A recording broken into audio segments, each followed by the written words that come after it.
Welcome back, everybody. Top City Talk Show. This is episode 2, and we're happy to have Mr. Jake Spalding here. He is the owner and vice president of the MSC Group. Yep. He's visiting us here to tell us not just about what he does as a business, but to give us some background so that way we can get a little bit better knowledge of who Jake is. That way when we do go speak to him about potentially doing some advertising or whatnot, you kind of know who he is and where he came from. Jake, why don't you go ahead and take it from there. Tell us who you are and what got you into radio. Yeah, so Jake Spalding, been in the radio business since 2012. It's been a long journey of whether that was part-time, full-time. Took a sabbatical for about 18 months from it. But I've known since I was a young kid that I wanted to be in sports media somehow. And, some people might know the name of Stuart Scott. He's a guy that used to be on Sports Center, ESPN, was a big sports guy.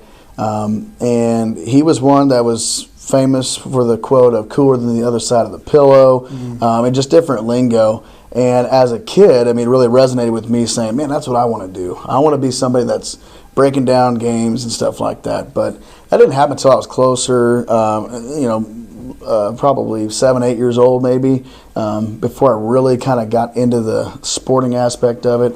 But that's really kind of the beginning of where I wanted to be at. So when you're talking 7 or 8 years old, was it at that time you just watching sports and being like, that's getting connected with the broadcaster or the guy calling all the plays? And I guess, how did that grow into you actually partaking in it at that age? Yes. That's a really young age. Yeah, it was extremely young. I grew up in a family that loved sports, loved their sports teams, were big K-State fans, and I didn't really care for the sports aspect of it when I was in my super youthful years. It took my grandfather, who was a big New York Giants fan, NFL team. He wanted me to watch the Super Bowl with him, and I told him no, I don't want to watch the Super Bowl. I don't care about football. I don't understand it. And it took a bet of a 24-pack of Pepsi and a king-size Snickers for me to watch the game with them. And the Giants were playing the Ravens, the Baltimore Ravens, and the Ravens won that game 34-7. And I decided, man, okay, this is slick. I got myself some soda. I got myself a candy bar. I'll accept this team and watch them. And that kind of just took it off from there. I kind of just completely enveloped myself into sports at that point. Mm-hmm. I played sports at a young age. I played t-ball. I played, little kid basketball, flag football, or not flag football, but like two-hand touch football and stuff. Mm-hmm. Recess, sure. But just because my friends were doing it. Schoolyard. Yeah. Football. But then once that clicked, it turned a switch in my brain that, sports was like, it's kind of bad, but it was everything to me. Sure. Growing up.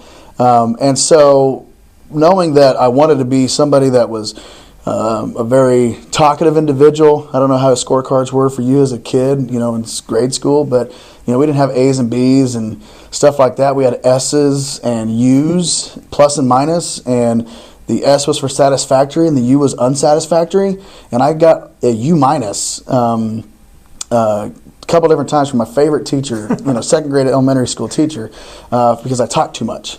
And so that was the only thing that I ever got in trouble for. Is the only thing that I ever, failed, I guess you could say, in school. So it wasn't just unsatisfactory; it was unsatisfactory minus. Yeah, exactly. That's funny. It was very adamant to my parents from my teachers that Jake does not know when to stop talking. And so parlay that with the sports love. I knew what I wanted to do. Sure. My trade, when I got out of high school, I'm not a college graduate. I've got, I think, 17, 18 college credits to my name, but that's it. And all those were done in high school. It was not something that was something I wanted to do, but my trade was IT. Internet technology was big for me.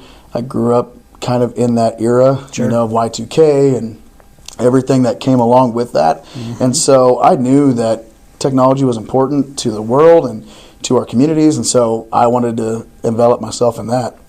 And my first job out of high school was being a IT guy at a company in Topeka, Kansas.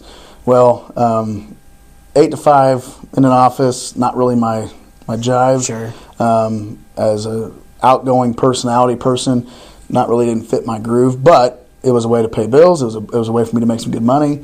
I've worked all the way into the federal level in IT, state level in Topeka as well, and then local businesses as well. But it wasn't my jive, and so as a result, part-time, a good buddy of mine who was the sports director at KNZA. So in that time period where you're in the IT, were you doing any broadcasting like part-time on the side? Yeah, so good buddy of mine that was sports director for KNZA out of Hiawatha had reached out to me, and he actually had broadcasted some of my games and stuff, and he was there's two real big pieces of broadcasting that really touched me. I mentioned Stuart Scott as one of them, and then Greg Sharp. He used to be the play-by-play guy for K-State, late 90s, early 2000s. Currently is with Nebraska Cornhuskers as their play-by-play guy. Still to this day? Still to this day.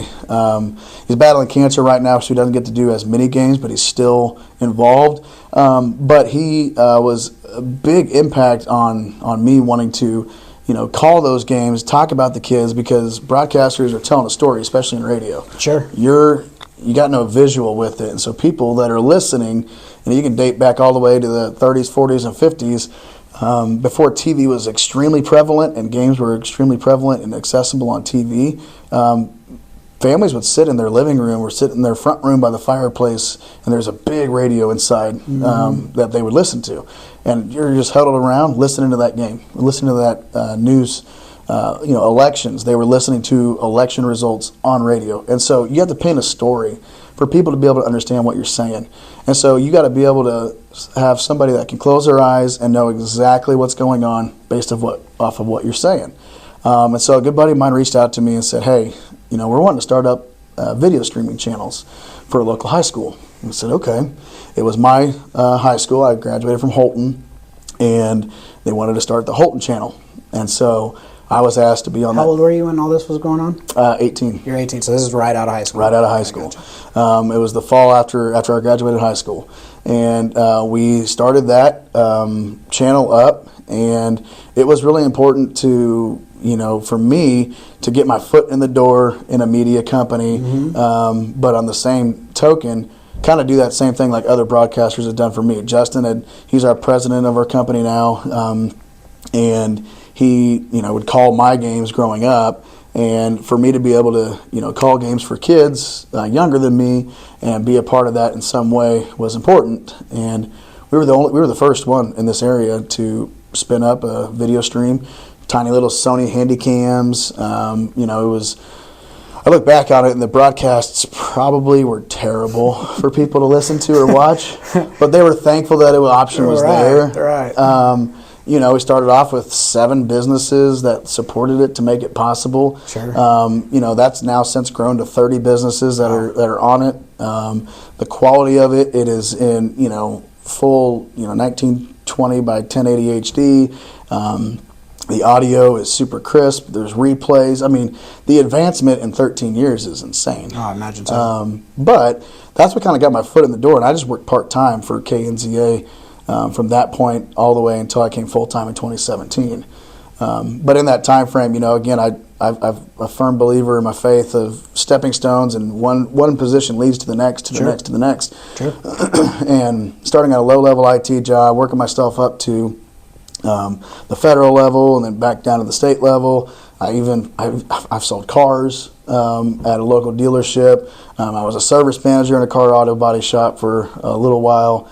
But every instance has allowed me to build relationships with people and know how to talk with people, and in each instance. And it's gotten me to where I'm at now, where taking on the role of the VP and in the ownership group of a company has, I don't think I would be as ready to do that if I didn't have all those stepping stones on the way to make that possible. But yeah, so that's kind of how I got into broadcasting, was starting the video streaming channel back in 2012. And,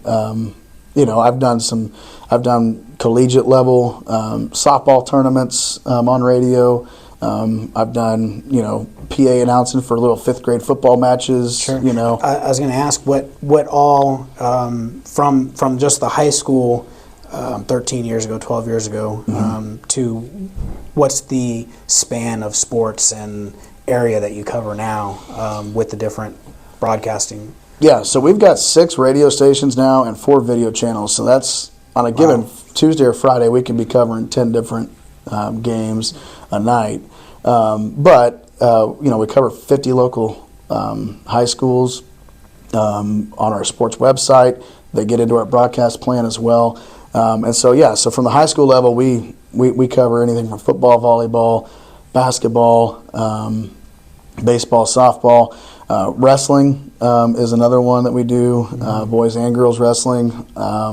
We've actually done, I've done some golf live updates and stuff like that from golf tournaments. We've attempted to, we've been asked, what about cross country? Can you do something for cross country? I really don't know how you want me to broadcast cross country. Yeah, that's a hard one. It's a tough one. Same way with track and field. Like we've done every year, we go down to Wichita for state track and do live interviews at the end and do updates throughout the day about what's going on. But it's those style of events that are a little bit more difficult to do play-by-play on.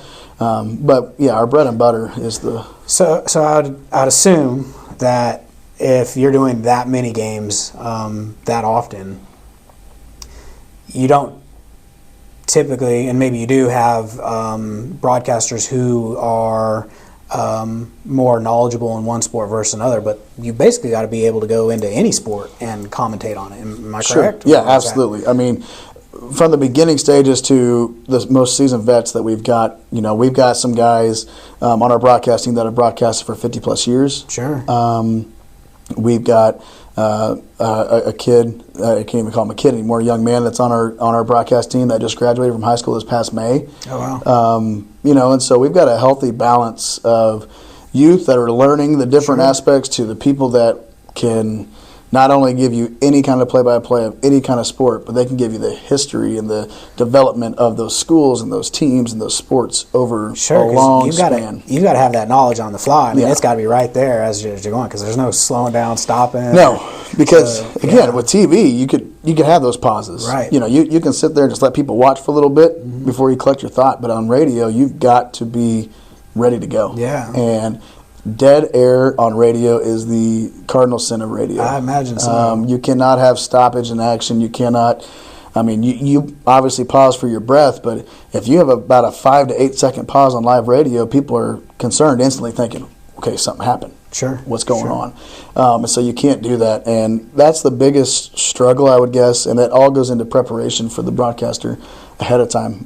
I create spot chart sheets for football games, basketball games, wrestling matches, whatever we're doing, baseball, softball, to where on my sheet of paper it's an 11 by 17 page, and it's got every single player that is going to play, courtesy of the coaches that gave it to us. It's got records, it's got history of the teams, it's got statistics from the last 5 years, it's got all this information, so that if there is a dead time in live action, you can easily slide over and start discussing. Sure, it's just talking points at that point.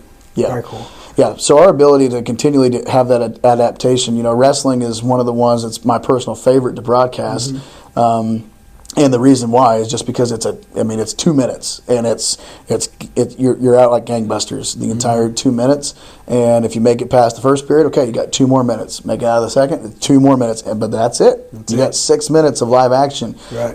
And it's just go, go, go. And the first year I broadcasted wrestling, I had no idea. A reversal, like this is how the official says a reversal, right? Well, for people that don't know wrestling, that's a false start in football, or that's traveling in basketball. Those are different calls, and so I had to have a. You ever seen those XYZ for Dummies books? Yeah. Yeah, I had a paper that was wrestling officiating calls for dummies, and that was in front of me because that's the only way I could know if an official is doing this or whatever. I could look at my sheet and okay, that's a reversal. Right. That equals 2 points. Okay, good to know. And because as a broadcaster, you can't sound like an amateur because a lot of people that are listening, they don't understand that sport very well either. Right. I don't know, and it wasn't actually until my daughter started wrestling that and I still don't know to this day what everything is. Yeah. I guess, do you do any of the 5A, 6A schools around here? You know, with our newest station we just purchased that officially launched in June, 96.9 The Pulse in Topeka. Serves Topeka, Lawrence, and we've never done 5-6A before. The only 4A we've ever done in the past was for like Holton or Perry Compton, some of those schools that are in our what we would consider our southern territory of KNZA. We serve Northeast Kansas, Southeast Nebraska, Northwest Missouri, but with this new edition of the Pulse, we are expanding our audience, and we're expanding our coverage a little bit.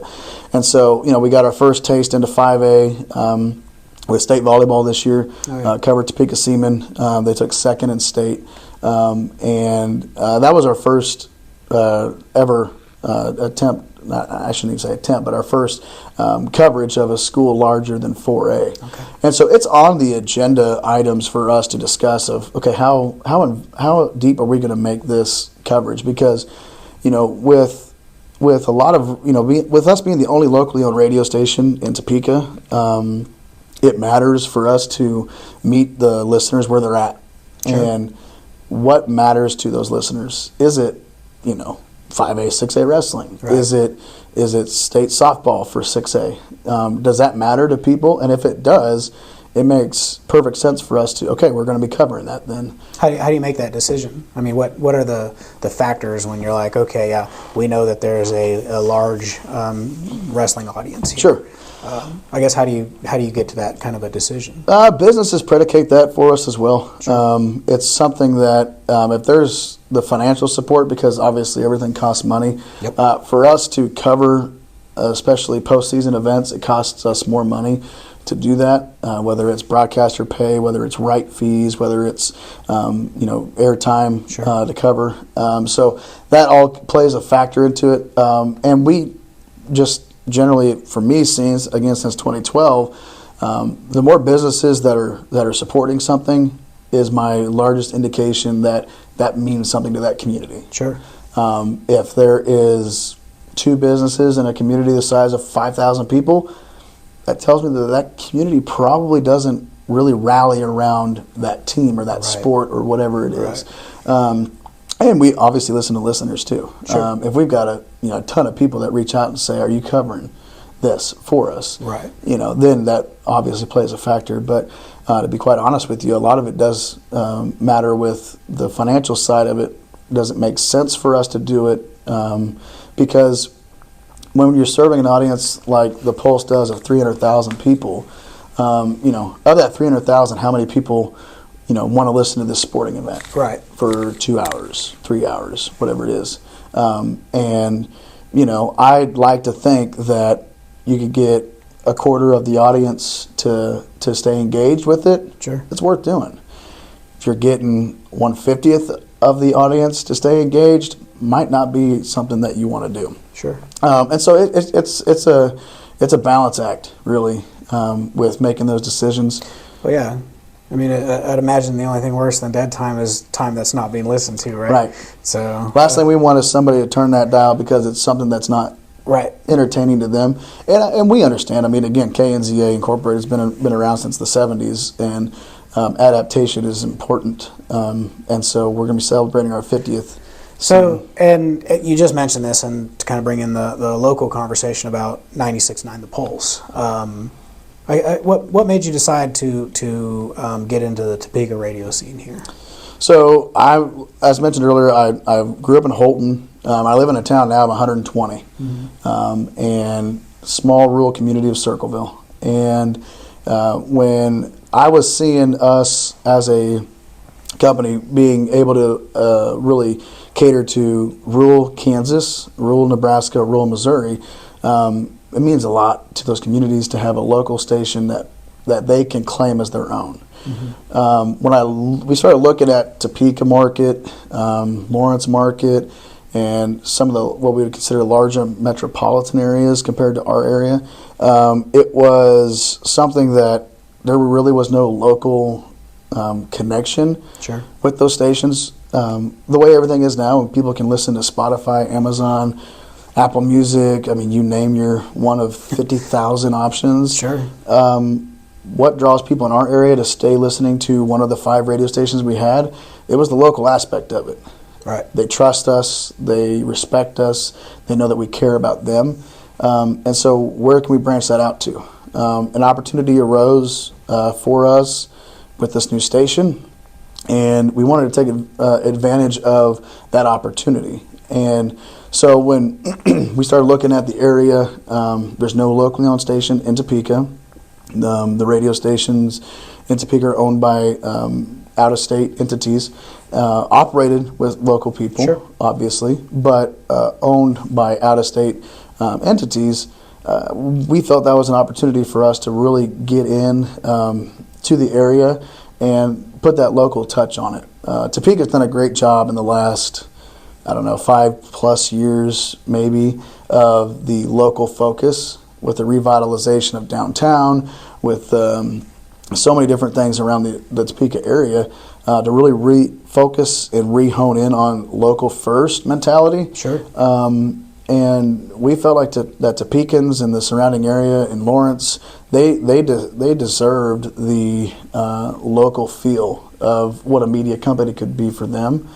And that's why, we partnered with the Kansas News Leader, 13 WWTV, for our news and our weather. Right. You're going to hear Jeremy Goodwin, Melissa Bruner, David Oliver, just to name a few, on the pulse. Sure. They're the local people you see in your church, in your restaurant, in your community. You're going to see me out and about. You're going to see Wade. You're going to see Justin, Seth, Ty. You're going to see everybody you hear on the radio. You're going to see them here too as well. And just the knowledge of knowing that, our ownership group all lives in either Brown County, Jackson County, or Shawnee County. And I think that means something. It does to us. And I would hope it would mean something to our listeners, that they know that, we're not outside of this area. We understand this area. Oh, I'm 100% on board with that, and I think that there's a lot of validity behind that. As a real estate agent and somebody who opened up a real estate brokerage, along with my 3 other partners, being an independent brokerage was a big part of our decision. Yeah, of course you can go franchise and you can be with these big box companies, but we felt that the localness was what's going to make us who we are.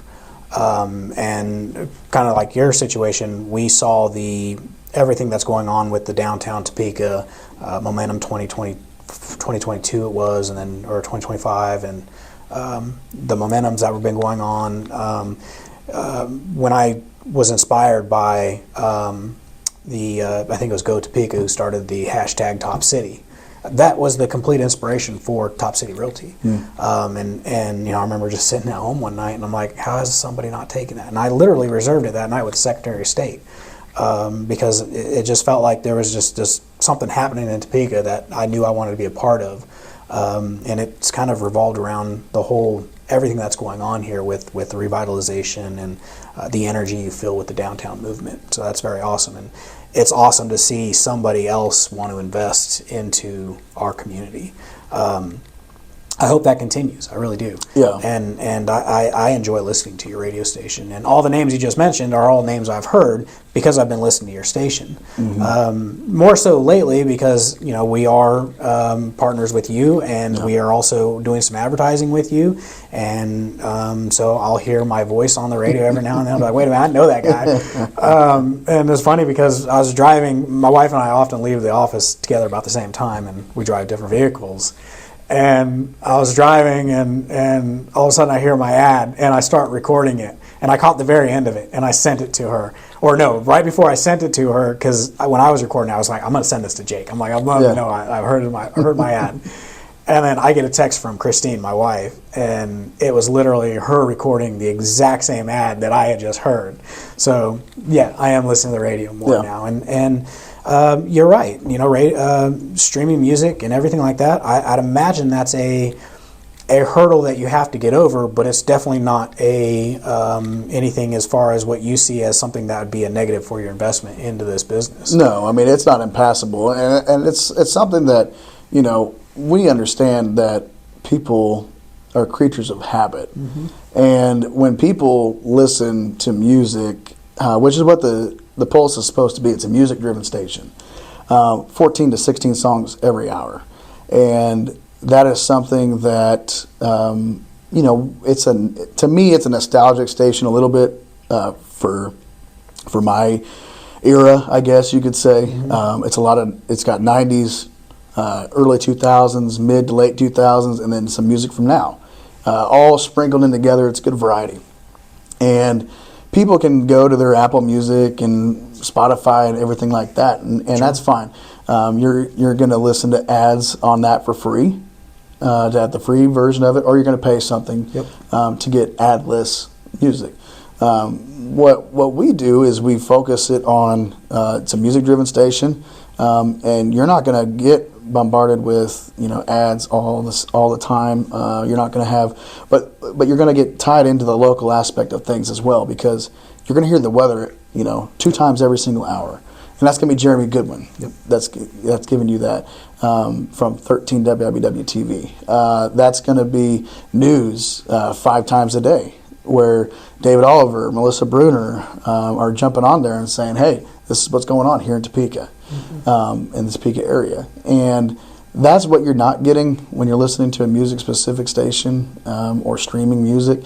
And the ads that you hear on there are big national corps or big box stores or out of area businesses that don't really, you know, you're not going to really utilize. The ads you hear on the Pulse are going to be ads that are here. Local businesses. It's a top city ad talking about how, hey, we can help you as a real estate agent keep more money in your pocket than what you're currently at.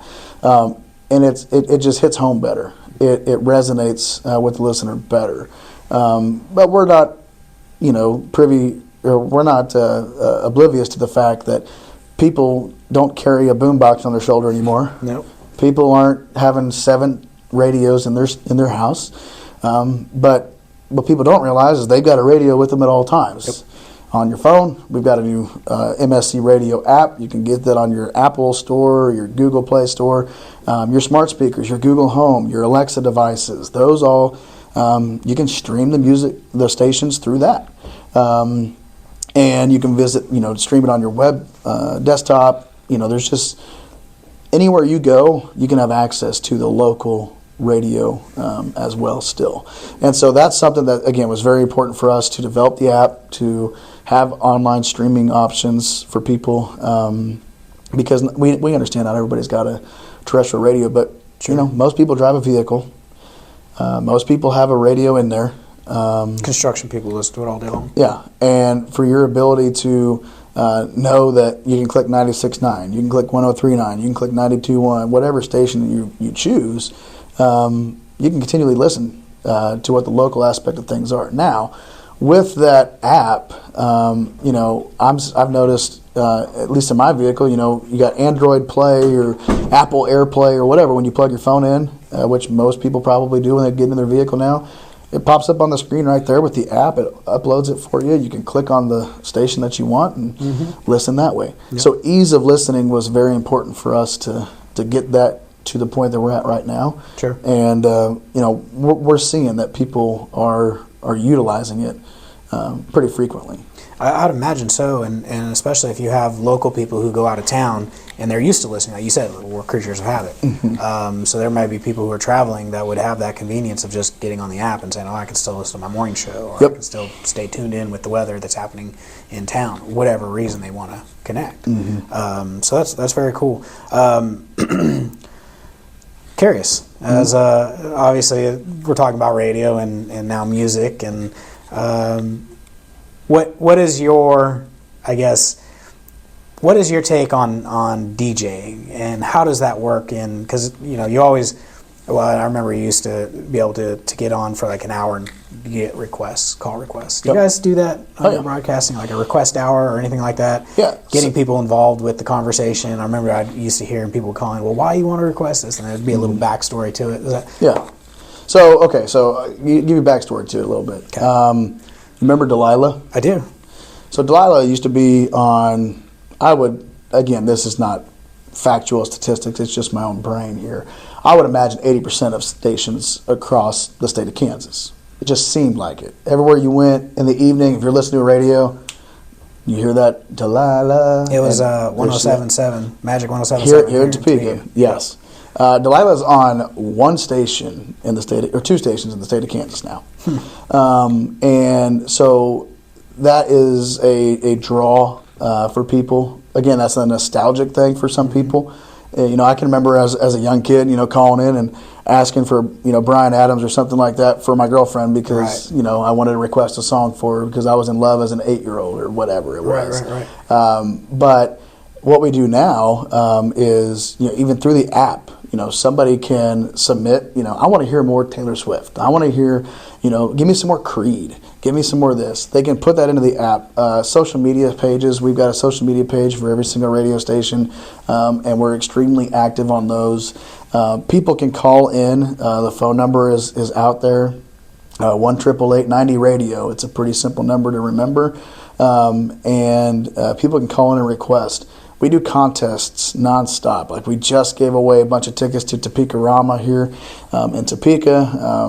We partner up to give away tickets with Topeka Civic Theater, with TPAC, with those are fun. Those entities as well. And and so in turn, a lot of times, people they'll say, hey, we love listening to 96.9 The Pulse or something, and sweet, we're going to record that with their permission, and then now their voice is on the radio now. Sure.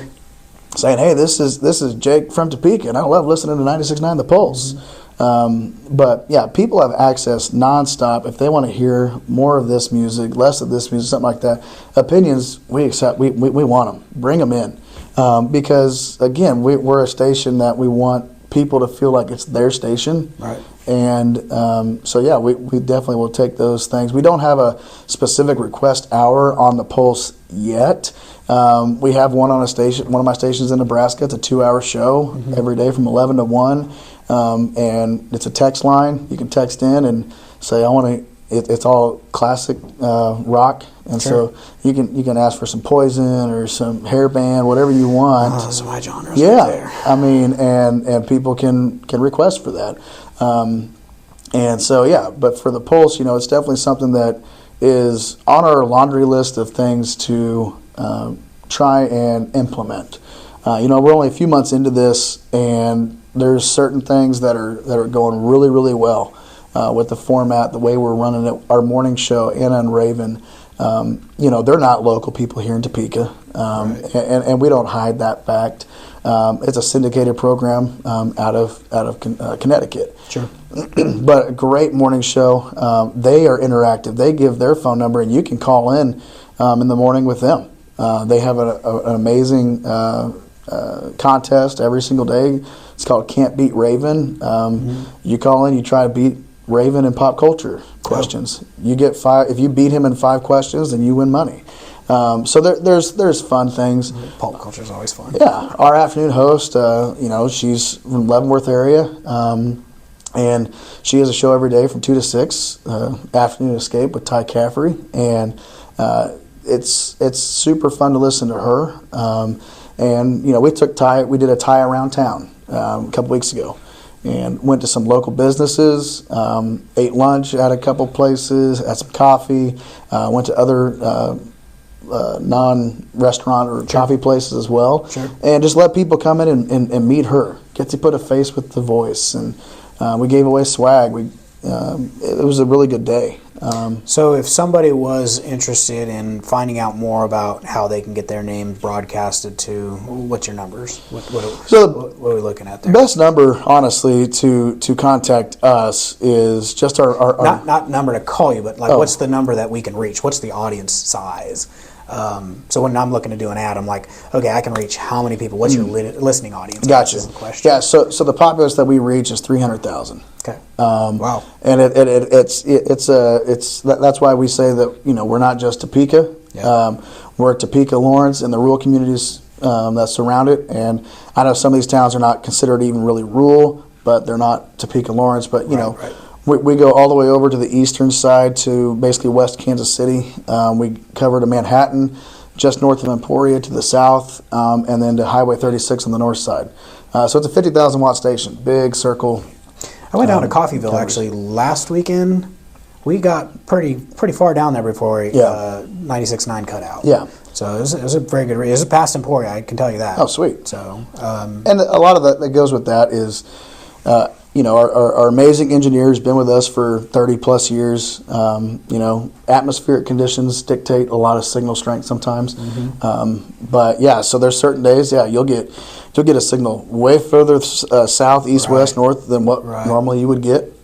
But the concentrated area that we know you're going to get signal at is that.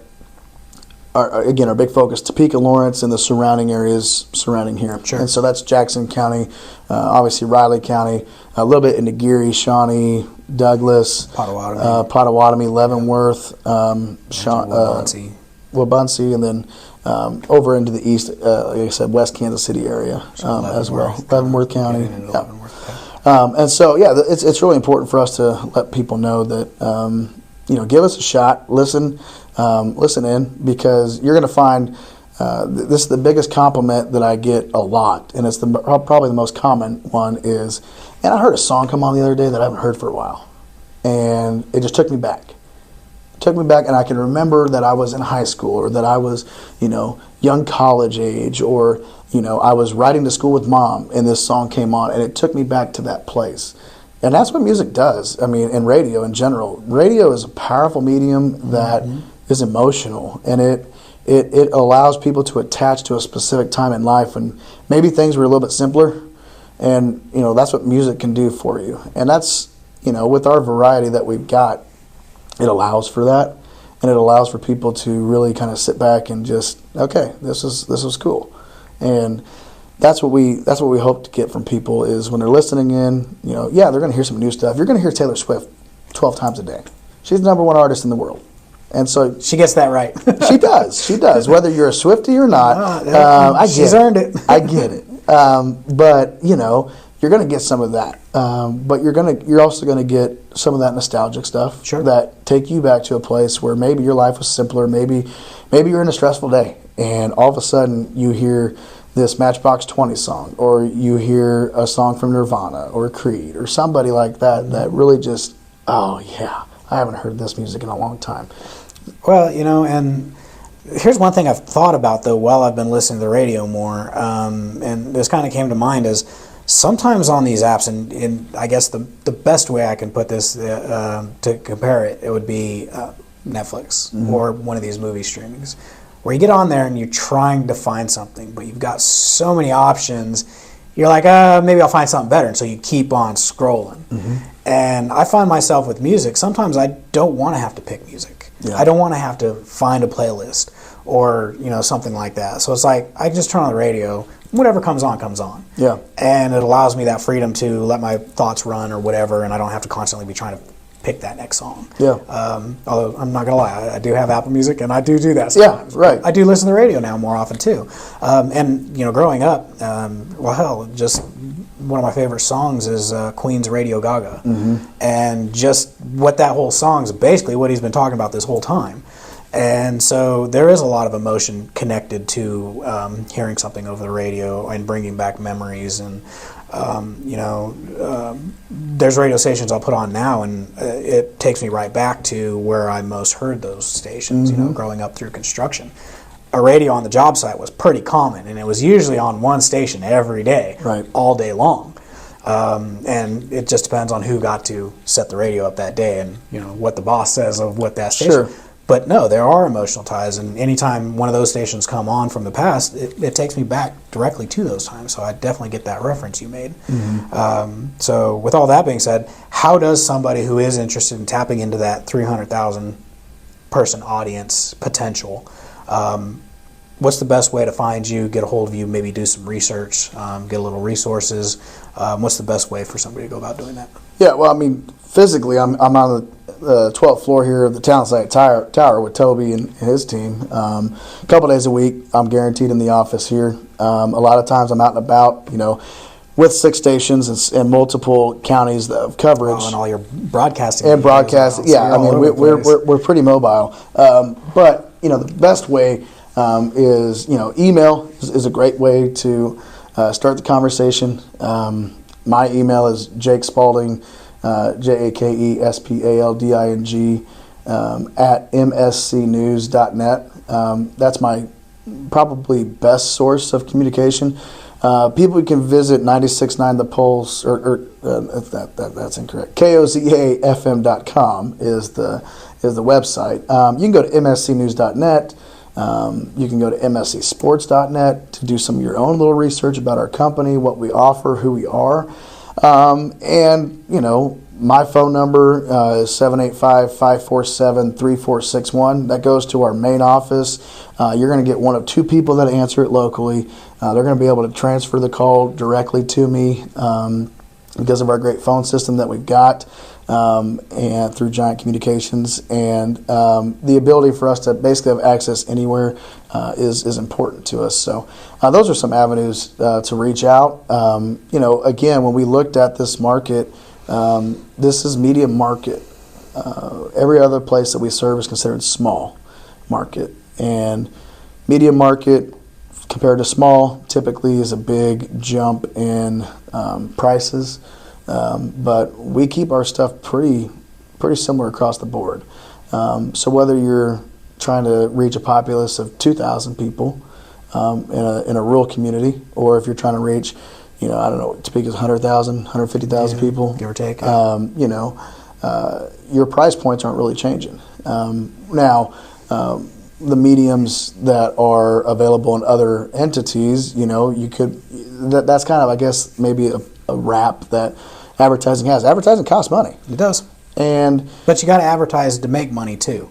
If you're not getting your business marketed properly and out to an audience, nobody knows you exist. Sure. Yeah. I mean, and that's what we love to do. I mean, we're physically out in communities nonstop every day. Right.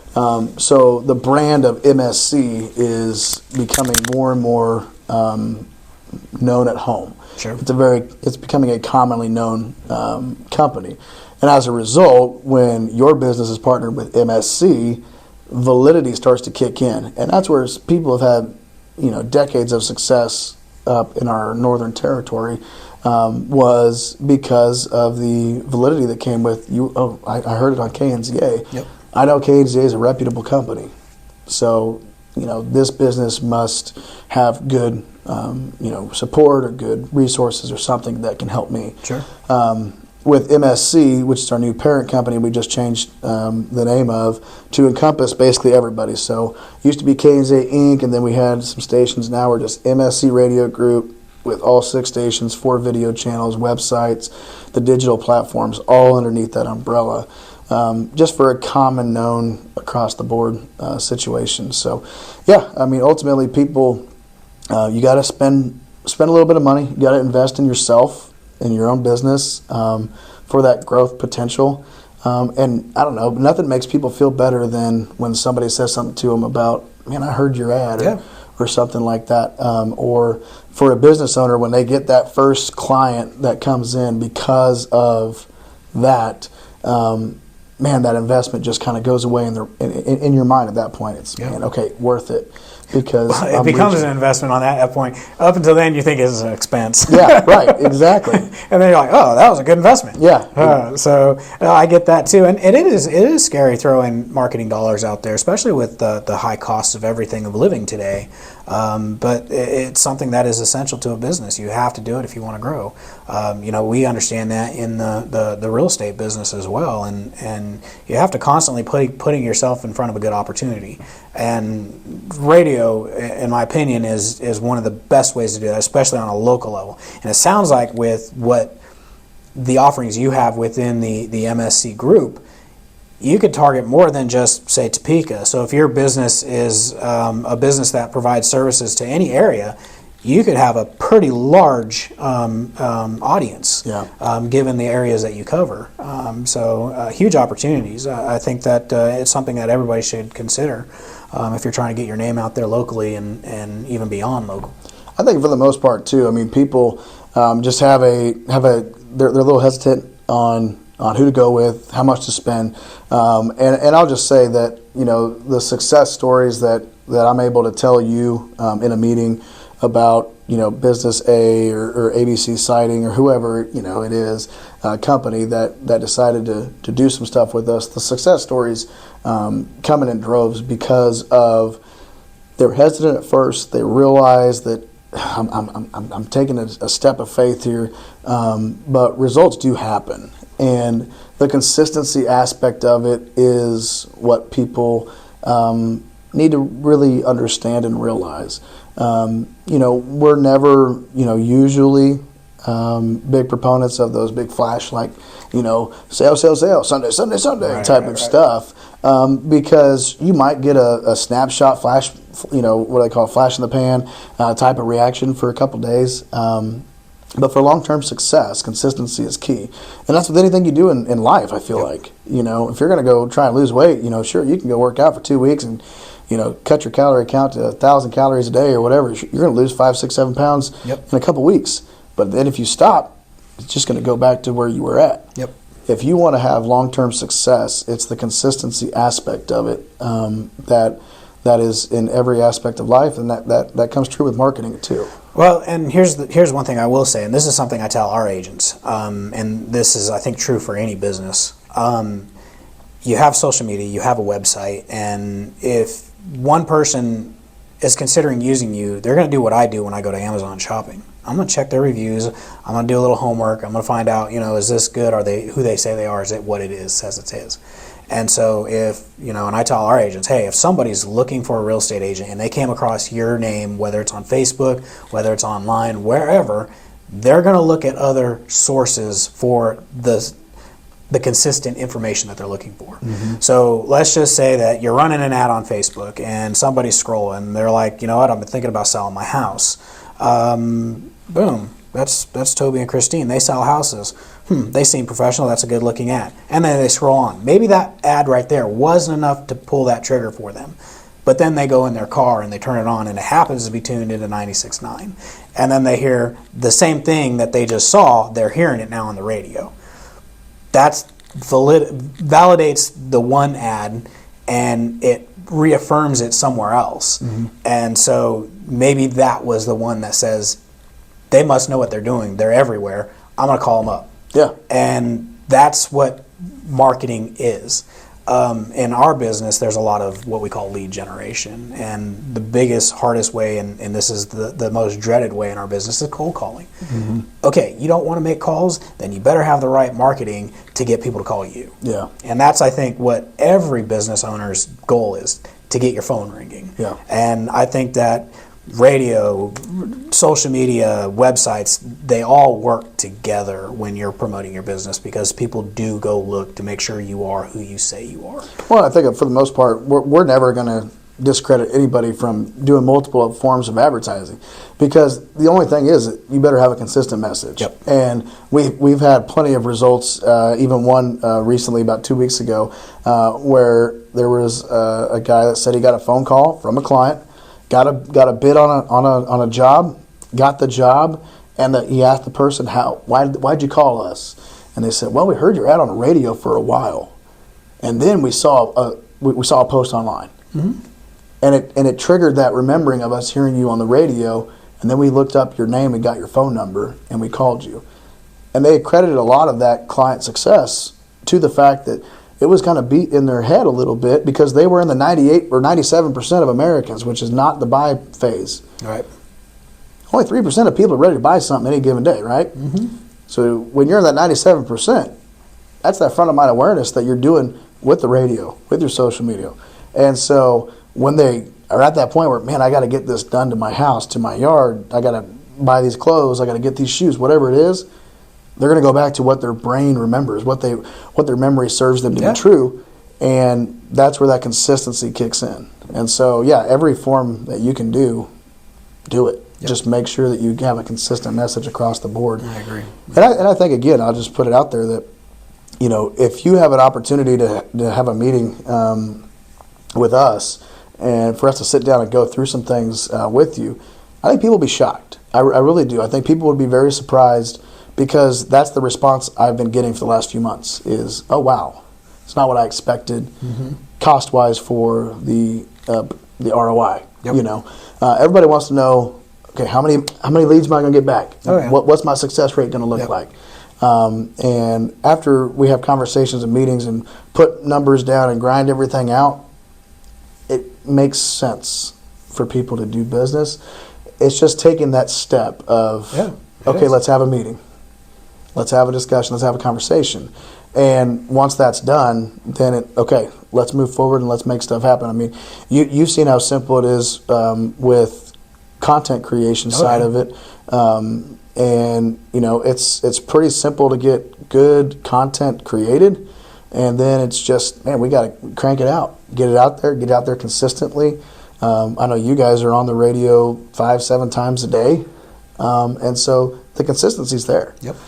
And your ability for people to pick up a phone when they're ready to be in that 3% is when that's ready to go. By the way, that 97.3 that I'm talking about used to be 98.2. Not just 2.5 years ago. 98% of the people were not ready to buy something any given day. It was 2% that was. That's now 97.3. That changed this past spring when we were in our national conference and getting all of our numbers from the nation of what the buyer market looks like, how that is operating. It shifted a full percent. How does that? Which is, that? I don't know if I can really pinpoint what causes it. People are just more apt to spend a little money, I guess, is how I look at it. People are more ready to be in that buy phase now than they were a couple of years ago. And I don't know what changed that, but for 7 years, it was 98.2. And within the last 8 months, this past year, it shifted to that 97.3. That's pretty significant. Shift. It's a again, a 50% increase. People think 1 percentage point. Okay, what does that really mean? Well, when you're looking at billions of people, that 1% shift is massive. Yeah, and so you got more people ready to reach out for your services. You got more people ready to act on something that they hear or see, and so it means more now for businesses to take that opportunity to make sure that they are the one that people are thinking of, because people are more apt to respond to it now. I'm more open to marketing these days. Actually, I'm more open to the consistency of my marketing is what I'm more open to these. We've always done a good job at marketing ourselves, but because we weren't hitting all the platforms that we were wanting, and we're starting to grow, and now we have people doing things on a consistent basis, we're seeing that the consistency is more important than anything. And of course, your message, all that goes into it too. Sure. So you'll sometimes have to adjust your message and whatnot, but eventually you'll find your audience, and the important part is doing it. I mean, you have to get your name out there. You cannot grow if you're not marketing and advertising yourself. Jake, appreciate you giving us all this insight on you and how you guys operate and what you're bringing to the table for Topeka and Northeast Kansas and all the areas that you're covering, man. That's awesome. It's spectacular, and we're super happy to have you as an affiliate here with us at Top City, and we're always looking for the win-wins on helping each other understand our businesses and pulling our networks together and working together. So we really appreciate you being here, and I appreciate you sitting down with me having this conversation. If you guys are thinking about doing some marketing, contact Jake. We'll have all of his information. It'll be in a link below this in the comment section. Be sure to reach out. So thank you, Jake. Appreciate it, Toby. Yep. Thank you very much.